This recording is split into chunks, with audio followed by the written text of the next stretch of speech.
Welcome back to Computer Organization. Today we will study the most important hardware resource of a computer system called bus. We have been using this word bus in many topics till now. It is used to transfer data, address, control signals, or in general to transfer any information from one resource to the another resource of the computer system. Today we will see what is bus and how bus is operated inside a computer system. As per the syllabus, along with the introduction of buses and how it operates, we have to discuss two categories of buses, synchronous bus and asynchronous bus. Bus is the only hardware in computer system which interconnects processor, memory and all the input-output devices present in the system. Bus is the communication path between all these interconnected devices. Bus physically transfer binary bits in the form of electric signals from one device to other device. Those binary bits or electric signals actually represent the information that has to be transferred, like data, address or any control signals. We have used the word bus in interrupts as well as in direct memory access during the arbitration. So there the bus plays very important role. Even though bus is a hardware which provides communication path between devices, devices cannot randomly place various information like data, address or control signals on the bus.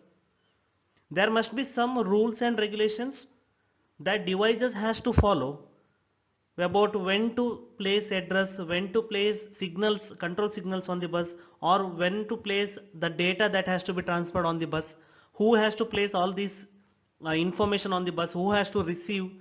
So there are some rules that must be defined so that the data can be transferred between the devices as well as the data sent properly reaches the device.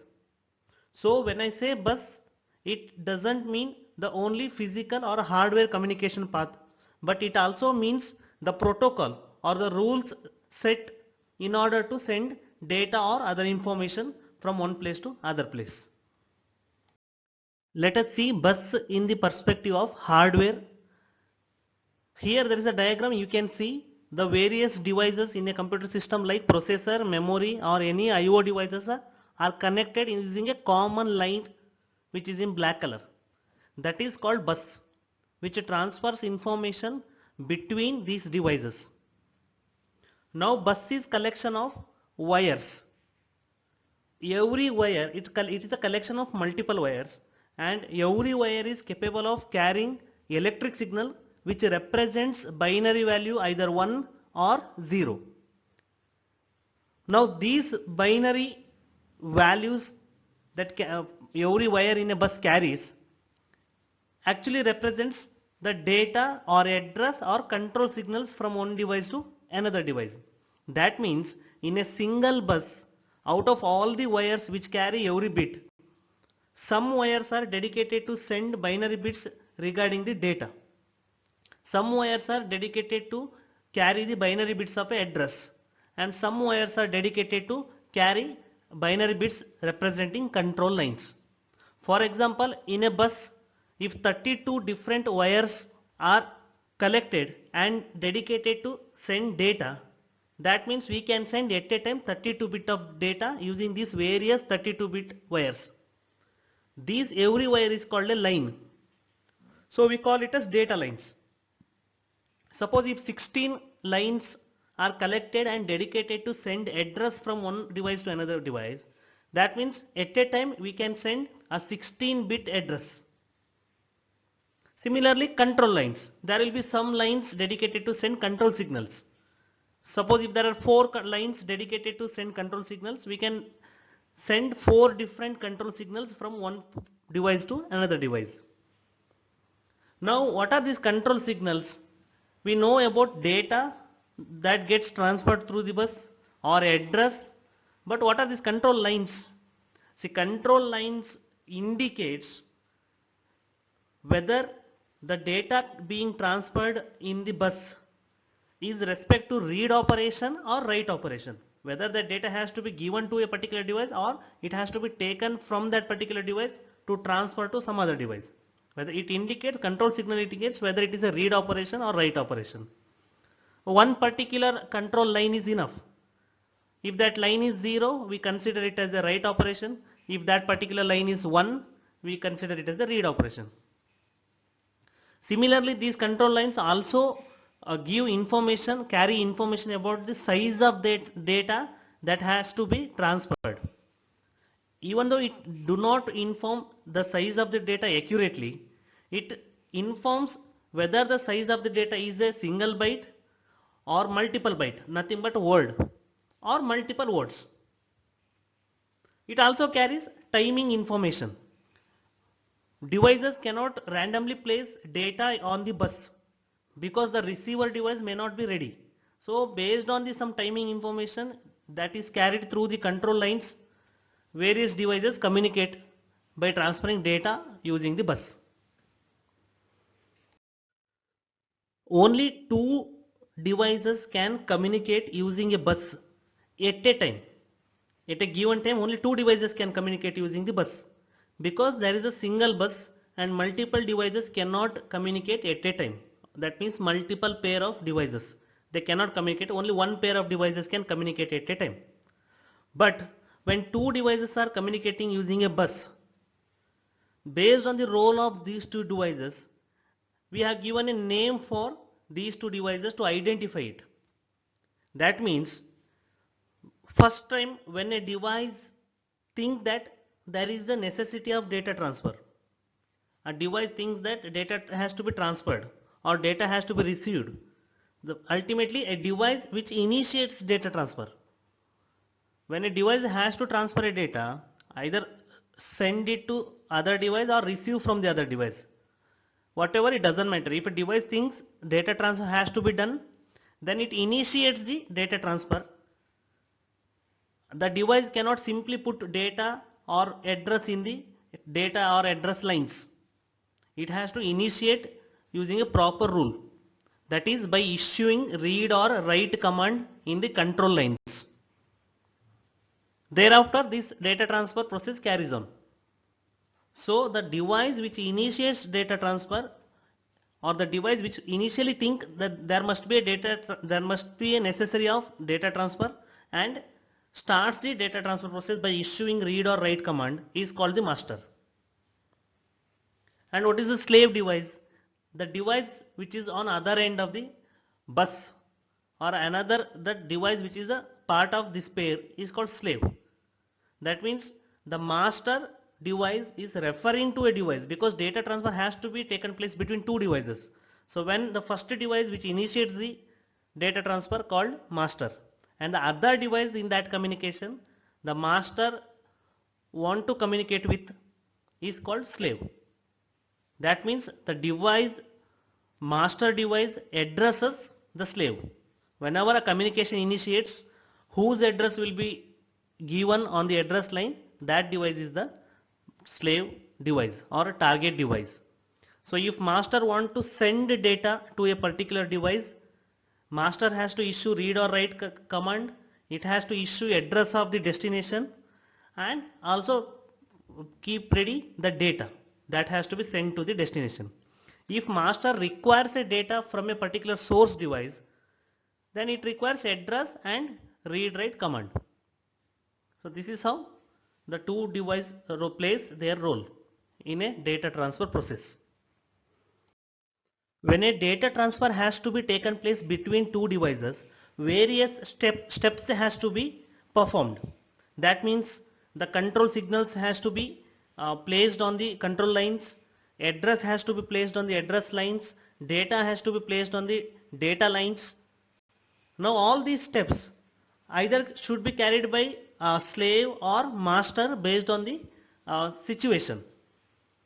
Now when these steps must be, the various steps must be executed, or when these steps must be operated, based on this, the timings of these steps, right, based on the timing scheme, there are two types of bus data transfer.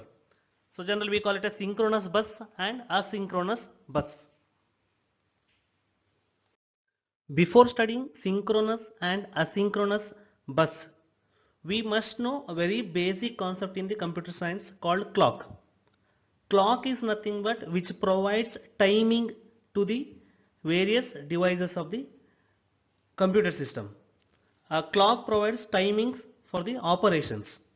So basically clock is nothing but timings for the computer system. So there is a clock for bus. That means there is a timings for bus. The basic unit of time in computer system or bus is called one clock cycle. The basic unit of the time is called clock cycle. Just like for us humans, we can say basic unit is 1 second, right? 1 second. Bus or any clock in the computer system, a basic unit is called one cycle or one clock cycle. That means, for example, a human can say, I need 30 minutes or 120 seconds to do a particular activity. Similarly, the various devices in computer system also takes multiple clock cycles to complete the activity. Some activity can be done in single clock cycle, or some activity might require more than one clock cycle. So basically clock is nothing but the timing for computer system. Bus also has a clock. So the basic unit of the clock is nothing but measurement unit. So unit of timing in the computer system is called one clock cycle, which consists of one positive cycle and one negative cycle. So this is 0 and this is 1. So one positive cycle plus one negative cycle together, that timing is called one clock cycle. That is the basic unit of measurement of time in the bus or computer. Along with the clock, we must know the meaning of some other keywords to understand different bus techniques. So we know what is master and slave. I have already explained you. So master is the device which thinks that there is a need of data transfer and initiate the data transfer using read or write signal.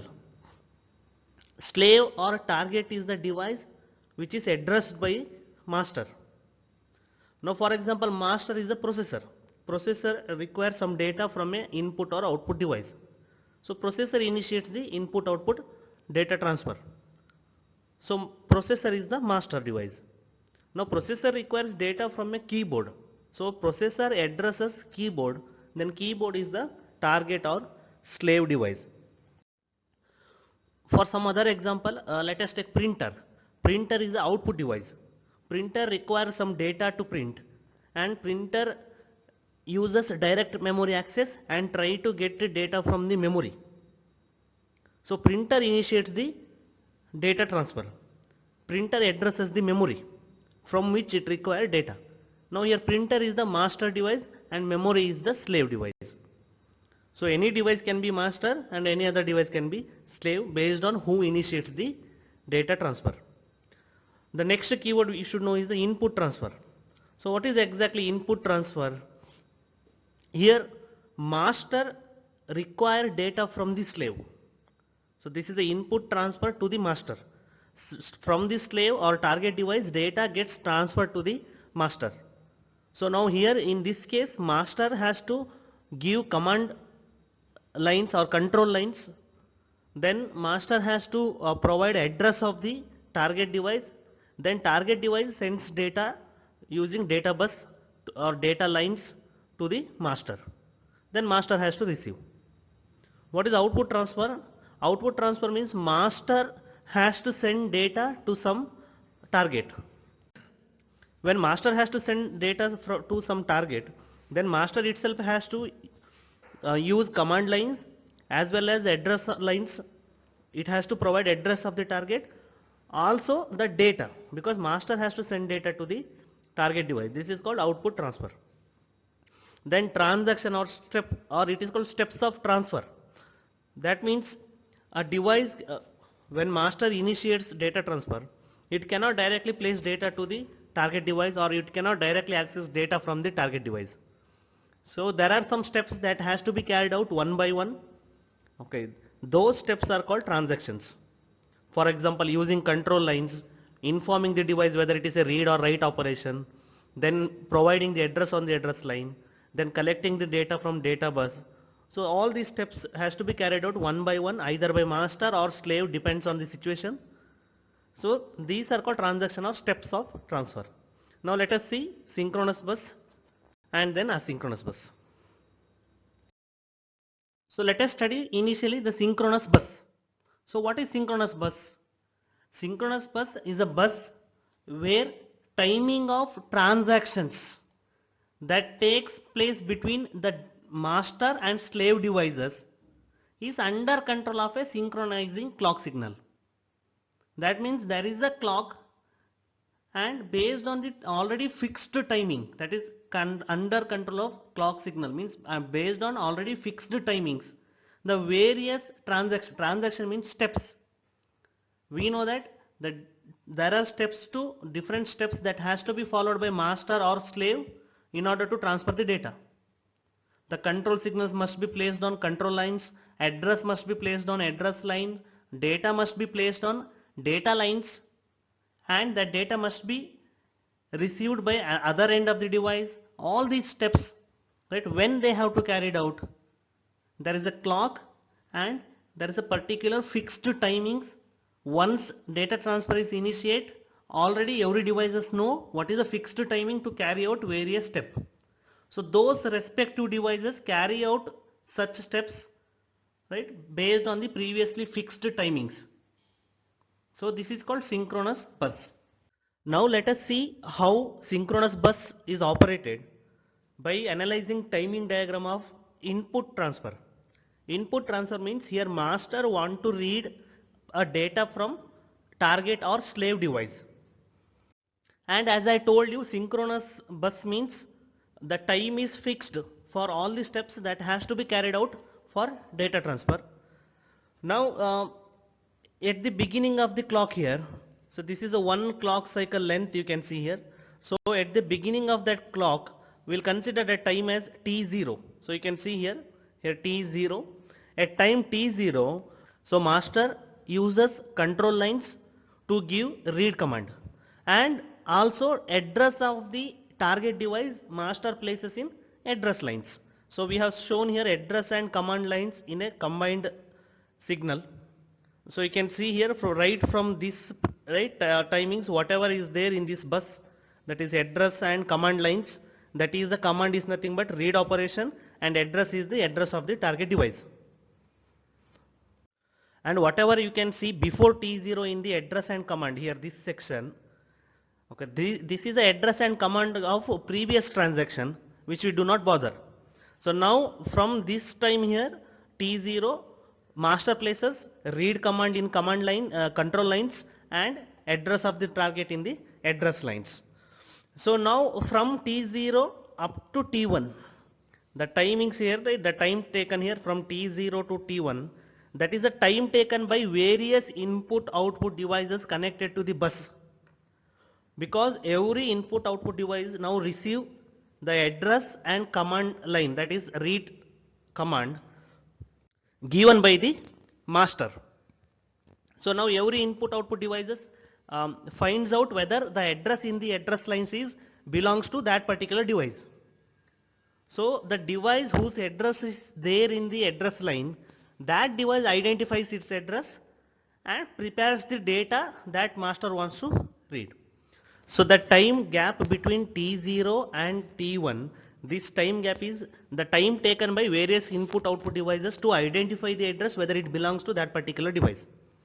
Now at the time T1, the slave device or targeted device which has identified itself based on the address given by the master places the data in the data lines.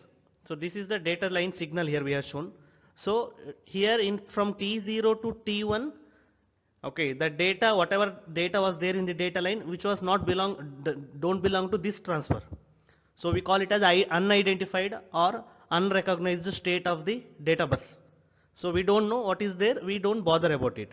But at the time t1 here, the target device places the data on the data bus. Now at the time t2, from t1 to t2, at the time t2 here, that is read by the master, because data lines are connected to master also.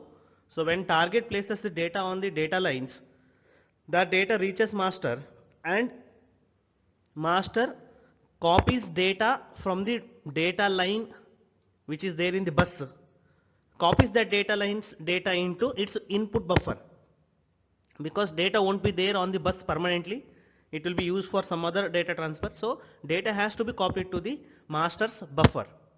So this is happens at T2. Now this is a complete input transfer. Master received the data from the target, so data transfer is completed. Now there are some points you must know, that what is the time T0 to T1, right? There is a time here given. Okay, this time how we have fixed? How the synchronous protocol has fixed the time T1. At T1 the data must be ready. The time is given from T0 to T1 for all the devices to find the address. Whatever address is on the address lines, all the device has to collect that address and identify whether that address is its own address. Okay, and then prepare the data to which device that address belongs to. So this is for preparation of target device to check the address and all. A synchronous bus timing is given from T0 to T1, that time duration. Now from T1 you can ask, at T1 here target devices place the data in the data lines. Why don't master reads that data lines and stores in its buffer at T1 itself here? That is because, see, the bus is a hardware which carries signal from one place to another place. So when data is placed on the data lines, it takes a small amount of time to reach other end. That means from target device it takes some time to reach, the signal takes some time to reach the other end of the bus, that is nothing but to reach master.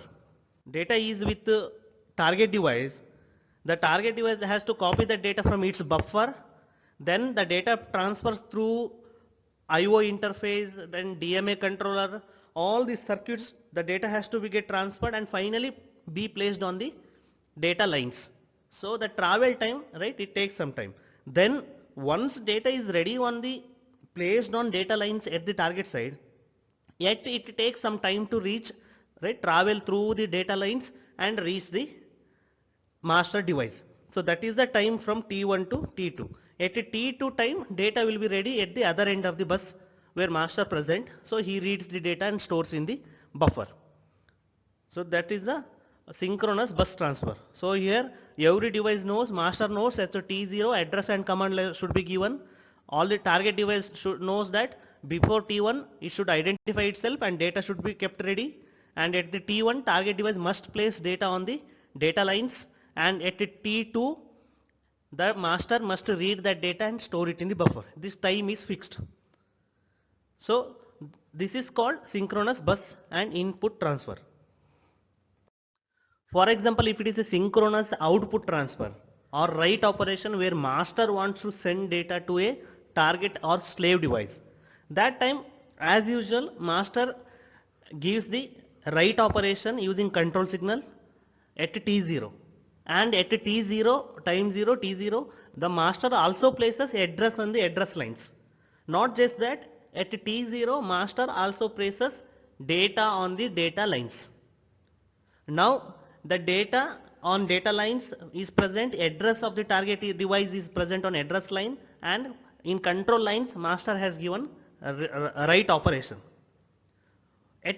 Before clock reaches T1, all the devices check the address in the address lines and check whether the data sent is to that particular device or not. So at the time T1, the device, target device whose address is in address line identifies itself, and at the time of T2, the target device stores the data present at data lines in its buffer. So this is the write operation, how it works. So now this is about the delay or time, right, which I explained in the input transfer.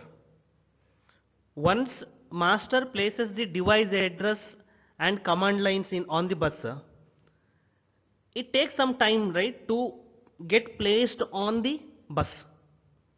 That means when master has address and command lines, it places on the bus, it takes some time to appear on the bus. That is because when there is a, for example, if there is a input output device here, right, on with the input output device, there is a IO interface, right. In the IO interface, there will be DMA controller. Then the input output device is connected to a bus like this. So when input out device prepares the data or any signals, that is has to go to IO circuit, input output circuit or IO interface, then it has to travel to DMA controller, then it has to reach the bus. So that it takes some time. It's called propagation delay. Since the signals or addresses or data has to pass through various circuits in the input output device before reaching the bus. So when I say a device place the data in a bus or address in a bus, it takes some time to appear that address on the address or data lines. Also, this is we discussed already in input transfer here, this delay, that is when address is on the address line, yet some time should be given to all the devices to decode the address and find out whether that address belongs to a particular input output device.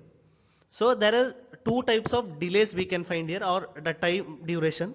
So one is the time the information rate takes to reach from IO device on the bus, or time taken by the information to appear on the bus, because it has to pass through various parts of the circuits of input output device. And again a little bit time taken, a fixed time taken by all input output devices to check the address present on the address line. So as discussed in the previous, the time from T0 to T1, that is T1 minus T0. So please refer that input transfer diagram which I explained right now, just now. So in that diagram, the time between T0 and T1, that duration, no, how much time the duration time is, that depends on the two delays. That is, one is the propagation delay, okay, that because of the various input output circuits. Then one more that also depends on the duration from T0 to T1, also depends on, right, the time taken by different devices to decode the address and find out whether that address belongs to that particular input output device. So considering these two, propagation delay and device delay, okay, the T0 and T1 width between T0 and T1, or the time duration between T0 to T1, right, is fixed. Now let us see the meaning of word strobe. Strobe means when data is present on the data line and the device requires that data, it has to copy every bit of data in the data lines into the device's buffer. Suppose if master has given read operation, means master wants some data from the target. Target sends data through the data bus. Now the data appears at the master side, then master has to collect every bit from the data lines and copy it into its buffer, because data bus is used for some other transaction again. So that is called strobing. Strobing means copying data lines, signal or bits and storing it in a buffer inside the device is called strobe. Suppose if master has given write operation, then master sends the data through the bus. The data lines reaches at the target device. Now target device has to take time and copy all the lines, data lines, bits into its buffer. So whenever data is present on data line and a device has to store it, thus copying data line values and storing it in the buffer of that device is called strobing. Now what happens is, suppose if a device takes a time to copy every data bits in the data line into a buffer, that time is called setup time. So setup time is nothing but the time taken by a particular device to copy data present in data line into its input buffer. So for the safer side, always when data is present on the data lines, it should be present for a duration greater than setup time of that particular device. Because if the device fails to copy all the data, then it means it has received partial data. So it is of no use. So for the safer side, always keep data on the data lines for a longer duration, a little bit longer duration than the setup time of the device. So here again, the time between T2 and T1 duration. So in previous slides we studied how in synchronous bus we fix duration from T0 to T1. Similarly, how do we fix the duration from T1 to T2 or the width of the pulse T2 to T1? That duration is fixed based on again two concepts. So one is the concept as usual, propagation delay. Because when a data is placed on the data bus, it takes some time to travel to the other end of the data bus or data lines. That time plus the setup time of that particular device. Once it reaches, device takes some time to copy data from data lines to its buffer. So that time is called setup time, correct? No. So setup time of a device which want to receive data and the propagation delay of the data lines. So together decides the width of from T1 to T2. Now by considering various delays we discussed or different time taken, let us redraw the input transfer timing diagram we have seen at the beginning of synchronous bus. Here we consider all the delays. Now you can see here the diagram has two parts, okay, top and bottom. The same diagram is written twice actually. The address and data lines you can see here, address and data lines at the top part of the diagram. Again we have shown same address and data lines.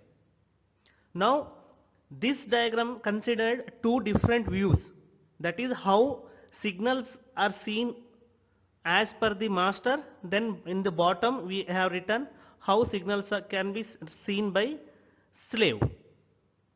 So same signals, address, command, data we have written twice. That means when master places some information on bus and when some information reaches the master, that is we have seen here, we have written here. Here same signals when it reaches slave or when slave responses, that is we have written at the bottom. So now we know that it is an input transfer, master places address and command lines and receives data from the target device. So here exactly, right, this part of the clock, right, clock starts, a cycle starts, and that time master places address and read operation, that is control lines and address of the device on address and control lines of the bus. But that address and command line, right, command placed by the master appears on the address and command lines little bit later. You can see here, little bit later. There is a gap between, if I continue this drawing line, there is a gap here we can see, right? Means when clock starts, master places address and command on address and command lines, but it appears, address and command line appears on those lines a little bit later. That is we have some delay. The delay taken by the signal or information or address or command lines to travel from different circuits of IO device and get placed on the data address and command lines. So it takes some time here. The time is here, the time gap between this is called the delay in the propagation of information within the input output device.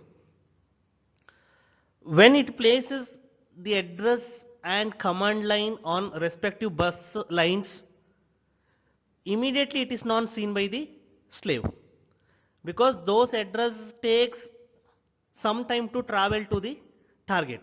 So you can see here, if I continue this here directly, but it is seen by the slave at this time. Again there is some gap. This is a propagation delay. Right? Data information requires some time to travel through the bus and reach other end. So this is how a slave sees the address after some time. Now here slave places data on the data bus, but after some time, here you can see the here after some time the data reaches the master here. Now master starts copying data lines into its buffer. Okay, and process is done here. So you can see this. We have removed address and command line from command lines. That means data is copied by the master, but the data still available for some time here on the data bus, right? Because we have to keep data on the data bus a small duration, a little bit more duration than setup time of the device. So this is how all the delays are considered, and the previous diagram is rewritten. But in two different perspectives here you can see. So in the perspective of master and in the perspective of slave, when those signals are placed or reached as the master or slave, all the delays are considered here. So there are propagation delays. The propagation delay within the interface circuit of the IO device, so that the information placed on the bus takes some time to appear on the bus. Then we have propagation delay here, right, in the bus itself to reach from one end to other end. So I can, if there is a diagram, I can write here like this. If there is an input out device, two input output devices connected to a single bus like this. So when a particular device, for example A, places address or data whatever on the bus, so there some time will be taken to reach the bus here. That is the one propagation delay, where time is consumed inside the device within interface circuit. Then once it is placed on the bus, it takes some time to reach other end of the device, other end of the bus. That is a propagation delay taken by the bus itself. Okay, so that information takes some time to travel from one side to another side. Okay, here again, once a device receives the data, right, data has to pass through the interface circuit and then device accepts the data. So there is also a delay. That's why as soon as data available on the data lines, the device copies that data into a buffer, temporary buffer. So these are the delays we discussed here. So now we come back to our previous topic, that is the duration from T0 to T2. So that is the duration taken, right, to complete data transfer. Now how this is fixed, T0, T1, T2, how this is fixed. Now we seen different delays and we decided how we can fix.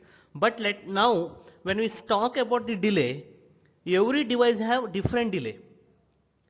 The delay within interface circuit, right, propagation delay within interface circuit of the input device depends on various input output devices. And also the delay, propagation delay in the bus, information takes time to reach from one side to another side. It depends on how far these two sides are there. Now how far two devices are connected, the distance between two devices or the length of the bus also matters in considering the propagation delay. Then we have devices, right, delay in the interface setup time. Once the data is there in the data line, devices takes time to copy it into buffer. That setup time of the device is also vary based on the devices. So setup time varies based on the device, and the propagation delay in the bus varies based on how far two devices are there. Now how to fix T0 to T2, because there is no a particular fixed delay to consider. So that time the propagation delay we consider the longest propagation delay. That means the longest distance between any two input output device possible.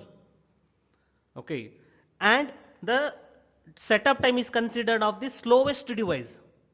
Because we consider setup time of fastest device, slowest device cannot copy data from data lines into buffer because the time is very short. So slowest device has maximum setup time. So setup time is considered of a slowest device, and the propagation delay in the bus is considered for the transfer of data between two devices which have maximum distance. So longest propagation delay. Now what happens here?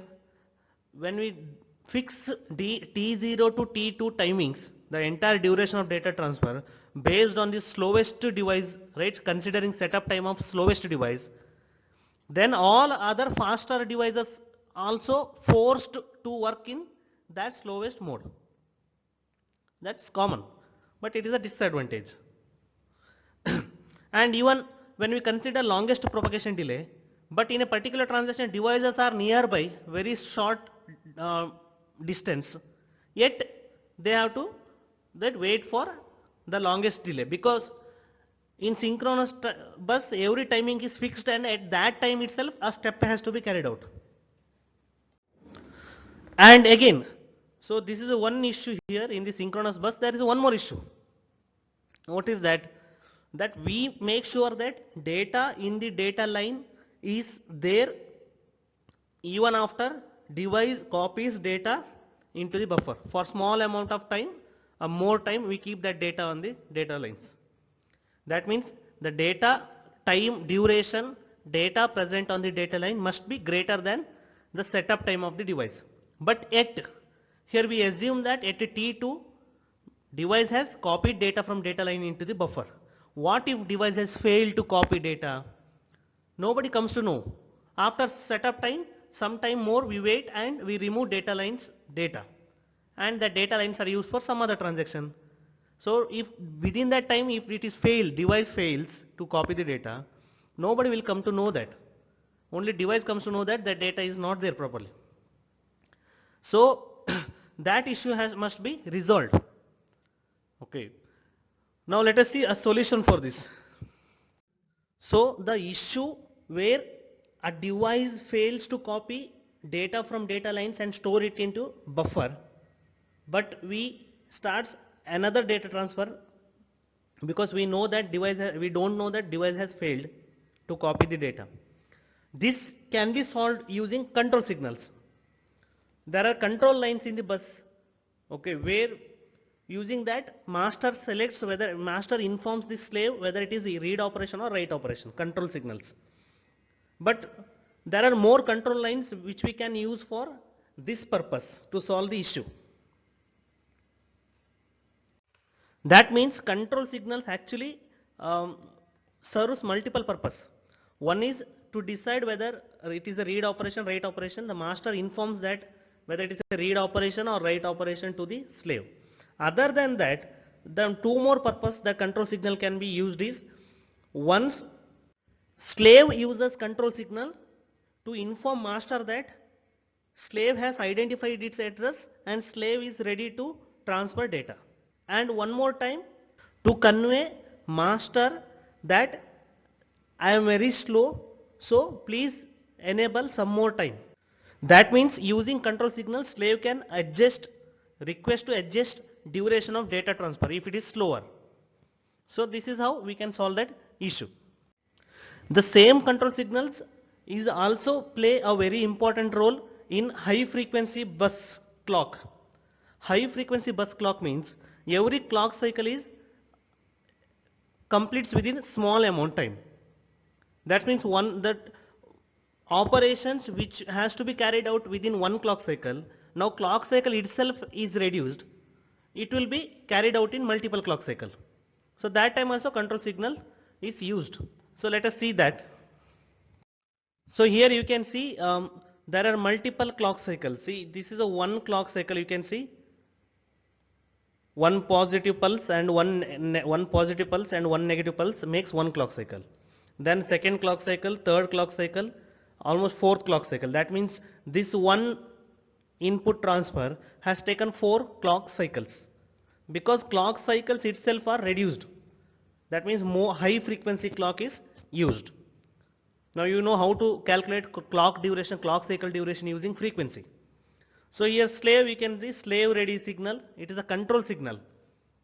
So whenever master places here address and command, here address and command are shown, are two different signals. Okay, no problem. When master places command and address, right, in command and address lines, then slave reads the address. When slaves is keeps the data in data lines here, when slave keeps the data in data line, here multiple clocks are used. So master, for the master it is hard to know when exactly data appears. So that time slave uses this slave ready signal, it makes high. Using this slave ready signal, master comes to know that data is there in the data line. So master reads the data. So this is how control lines are used. Now let us see asynchronous bus and how it is operated. Unlike synchronous bus, here asynchronous bus do not make use of any fixed timing to carry out various steps of data transfer. Here devices carry out the steps of data transfer, and once a particular device executes a particular step, then it uses a separate signal to inform another device that a particular step is carried out. For example, when master places address in the address line, it uses a separate signal to inform all the devices that address is present in the address line. Suppose if slave places some data on the data lines, slave uses a separate signal to inform master that data is ready. So after executing every step of data transfer, that particular device which executed the step uses a separate signal to inform other device that step is executed. These control signals are called handshake signals. Major or important two handshake signals are master ready and slave ready.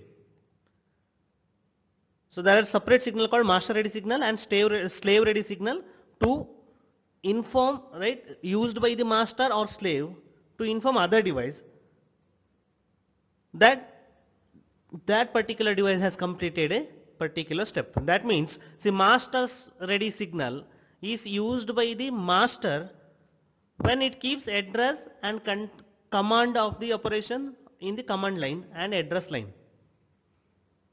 Once it is placed, it uses master ready signal to inform the slave. Now when slave keeps the data in the data line that has to be read by master, then after keeping data on the data line, slave uses slave ready signal to inform master that data is ready. So this is just example. So master ready and slave ready signals are most important handshake signals. So this is the general explanation how master ready and slave ready signals can be used. So master places address and command on address and command lines. The command is either read operation or write operation. Once command and addresses are placed in the bus, master uses master ready signal to inform all the devices to identify whether, right, the address belongs to it. Now all the devices decodes the address, then the device which finds its address on the address bus is the target device or slave device. Then target device necessary step, either copy data from data lines to its buffer if it is a output operation, or target device or slave device copies data from its buffer to data lines if it is an input operation.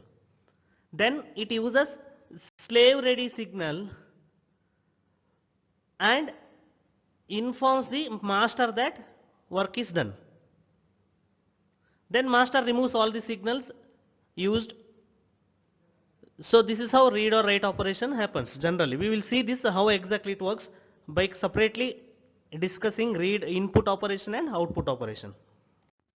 So this is the timing diagram for input operation in asynchronous bus. Means here master is receiving data from the slave device. You can observe here there is no bus clock here to guide the data transfer operation. But instead of that you can see changes like master ready signal is here and slave ready signal is here. Now let us see what happens and how asynchronous bus input operation takes place in step by step manner. So at the time t0, master places here address and command, that is read command in the command lines. Master places address in the address lines and read command in the command lines. And at time t1, after some time, master makes this master ready signal from 0 to 1. 1 means to indicate all other devices that master is ready. But master places address at t0 and makes master ready signal at t1. There is a little bit time gap here. That is because master knows that whatever address and command is placed in the bus, it takes some time to appear on the bus, as well as it takes some time to reach all the device.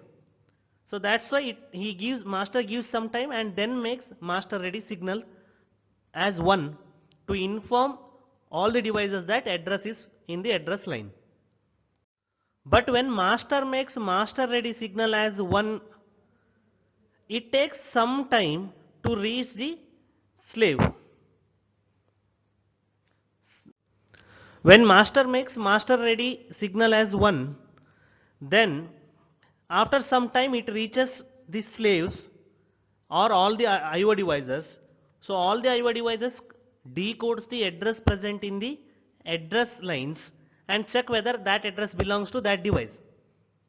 The address of a particular device, which is nothing but slave device, identify itself and collects the data from the its buffer, places the data in the data line at t2 here. Because it is an input operation, slave has to send the data. So slave, once it identifies its address in the address bus, then places the data in the data bus. And at the same time, once data is placed on the data bus, slave ready signal is used by the slave. It makes slave ready signal as 1 to inform the master that data is present in the data bus. Now that signal takes some time, that is the slave ready signal, when it becomes 1, takes some time to reach the master and reaches master at the T3. So at T3, master makes its master ready signal as 0 and also copies data from the data lines into its buffer.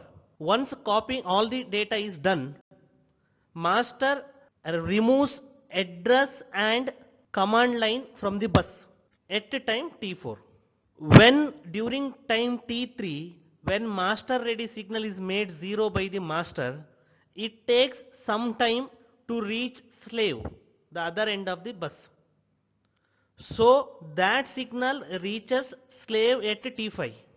When master ready signal goes down or becomes 0 and that reaches this slave at t5, slave comes to know that data, everything is copied and address and command lines are removed. Then slave also removes data from the data lines and makes slave ready signal as 0. So this is how one complete input operation takes place in asynchronous bus using master ready and slave ready signal. So all the steps of input transfer in asynchronous bus here is written that I explained just now. You can go through it. Now let us see the timing diagram of output operation in asynchronous bus. Output operation means master has data and it wants to send that data to the slave. So let us see how it happens in asynchronous bus. Here master at time t0, master places here data address in the address line and command, that is a write operation, write command in the command lines, and also places data in the data lines. Because master has the data, it has to send it to the slave. So data, address and write command is placed in the respective lines of the bus. Now, after some time at T1, master makes master ready signal as 1. The time taken here is, you know that when data, address and command are placed in the bus, it takes some time to appear on the bus as well as some time to reach all the devices. So after some time, master ready signal is asserted, or master ready signal is made 1 by the master.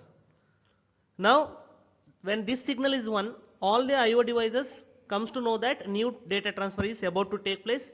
All IO devices decodes the address present in the address lines. Now the device whose address is in the address lines is the target device or slave device. It comes to know that there is a write operation, data is present in the data lines. So slave copies the data from the data lines and stores in its buffer. Then after completion of that, slave makes slave ready signal as 1. So once that signal is made as 1, it takes some time to reach the master. So at T3, master comes to know that slave ready signal is 1. That means data is copied by the slave. So master makes its master ready signal as 0, and at T4, master removes data as well as address and command from the bus. Once master ready signal is made 0 at T3, it reaches the slave at T5. So slave also makes its slave ready signal as 0. So this is how data is translated from master to slave using asynchronous bus with output operation. Like synchronous bus, asynchronous bus protocol also has some advantages and disadvantages. Now let us see what are the advantages of asynchronous bus. The first thing is that sender receiver or master and slave need not to be synchronized in the data transfer. That means master and slave can operate on their own speed. Once a particular task is done, they use ready signal to inform. So the speed of operation in master and slave need not to be same. They need not to be synchronized. And there is one more advantage as well, that every slave device has a setup time. That means every IO device has a setup time. That means the time taken by IO device to copy data on the data lines or copy data from the data lines to store it in the buffer. Now this is automatically handled by slave ready signal, because every slave takes its own time, and once the task is finished, it uses slave ready signal. So the different IO devices or slave with different setup time gets automatically adjusted. Now what are the disadvantages of asynchronous transfer? In asynchronous bus, the time taken for the data transfer and then remove data from the bus is more when compared to synchronous. That is because when data is prepared and kept on the data lines by the slave, for example, we'll take input operation. So slave prepares data and places it on the data lines. But slave has to use slave ready signal. The slave ready signal must reach the master, then master copies the data. But in synchronous, it happens at a particular time. Once the slave keeps the data in the data lines, the slave ready signal need not to travel to the master. Master automatically copies the data in synchronous bus. So here the signal has to be transferred once a particular work is done. That takes much time. So in synchronous bus, the data transfer is done very quickly. That means data transfer rate is faster in the synchronous bus. So now in exam point of view, for synchronous bus as well as asynchronous bus, okay, you must prepare at least 3 advantages and 3 disadvantages for both the techniques. As well as you must be able to write at least 5 points as difference between these two. So here this video session ends, where in this video we studied about the bus technology, which is used to transfer various information from one place to another place, from one device to another device. Now also we studied what are the two techniques of achieving this using bus, that is synchronous bus and asynchronous bus. We have studied advantages, disadvantages, and we compared which is better. Now based on this situation, various situations, either of these, either synchronous or asynchronous buses are used. So this is about the bus. Thank you.